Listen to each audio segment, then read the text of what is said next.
In a very interesting twist with the SEC versus XRP case, this is suddenly very interesting. I think the SEC are clutching at straws. I'm going to break down exactly why in this video. Let's talk all about XRP.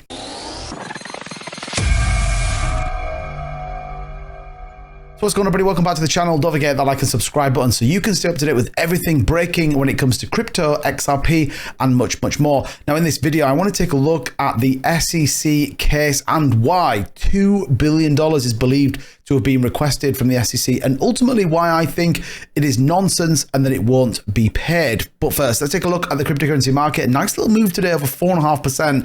Bitcoin topping above 70,000. We did actually retest 71k. Did unfortunately though break down. XRP having about a 1.5% move at the 64-cent range, but interestingly back above that $2 billion sweet spot in terms of volume. So lots of people hedging their bets, lots of people getting into XRP while they can.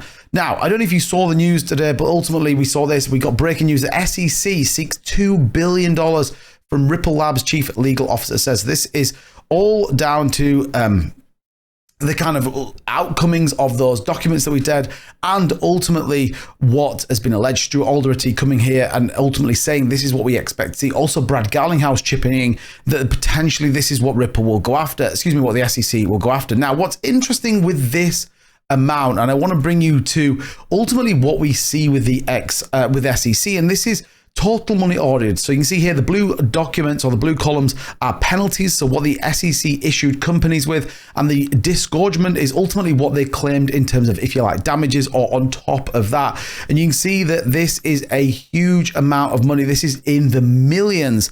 And you can see just how much the SEC is trying to claim back. Interestingly as well is, if you take a look at 15 of the biggest compliance fines in history, it does even get more interesting, specifically when you start to look at some of the ones the SEC were involved in. So again, we can take a look at ultimately some of these here. Bank fines, the 15 biggest compliance fails.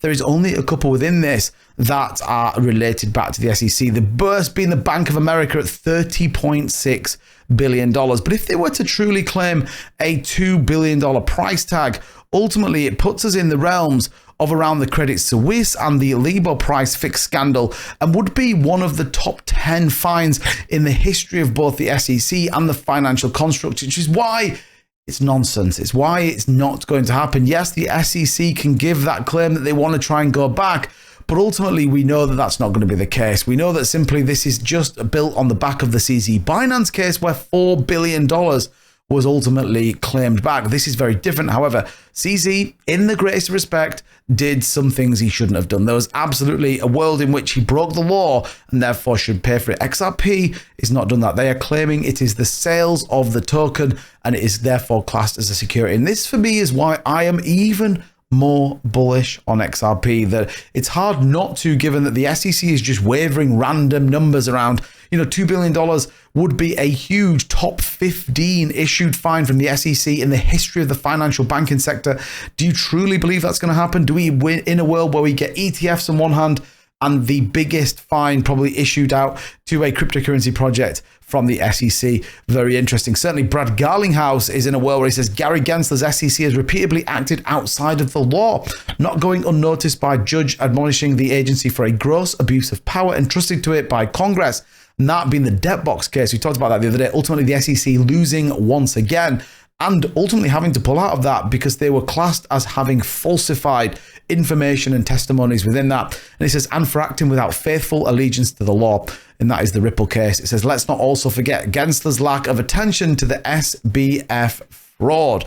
Very interesting. Brad Garlinghouse double down here on the SEC. So lots of interesting things to talk about. Lots of big catalysts, I think, coming for XRP, and I think the price represents that. We're now on our third green candle, and ultimately that bounce off that 50-day exponential moving average, and we look like we're about to get a bullish MACD cross, which could signify a rally for XRP. Now, if it does come out that the SEC wants to go after $2 billion, I, for one, think it's the most ridiculous claim. And if anything, I think this is an opportunity once again for the price to be suppressed, giving us the opportunity to get in. However, what I think will develop will be the case files unlock. We know that's coming very soon as well. We talked about that on my previous live stream and my Twitter space. They will be unlocked, which will give us a sentiment of what's in there, what the SEC ultimately has claimed, and those remedies, and actions that they want. And is the 2 billion in there? Well, quite possibly. What do we think may come out of the back of it? Well, it could be in the hundreds of millions. And I think right now, if that was the case and we could move on and ultimately the SEC is happy and XRP isn't a security, well, sometimes that might not be the best thing. But we do know Brad is prepared to fight to the end. Ultimately, 2020, this kicked off. It's a long time to be battling. And I think the XRP Army and Ripple Labs have the upper hand. But let me know what you think.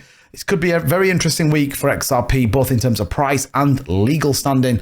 And guess what? We'll give you it all as it breaks right here on the channel. So make sure you subscribe, turn your notification bell and click all so you don't miss a beat.